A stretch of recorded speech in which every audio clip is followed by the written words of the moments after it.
কনকলতা দাদা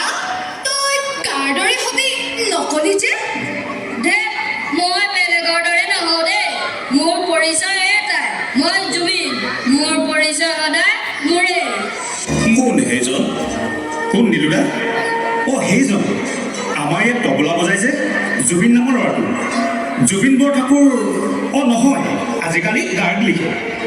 তাক মাতা আৰু সিউদাৰ এই গীতটো তাক গাবলৈ দিয়া প্ৰিয় শ্ৰোতা বন্ধু মিডিয়াম ৱেভৰ 529.1 মিটাৰত এয়া আকাশবাণী ডিব্ৰুগড় আজি আপোনালোকলৈ আগবঢ়াইছোঁ উদীয়মান জুবিন বৰঠাকুৰৰ কণ্ঠৰ এটি চিনাকি গীত গুৱাহাটী যুৱ মহোৎসৱৰ শ্ৰেষ্ঠ কণ্ঠশিল্পী জুবিন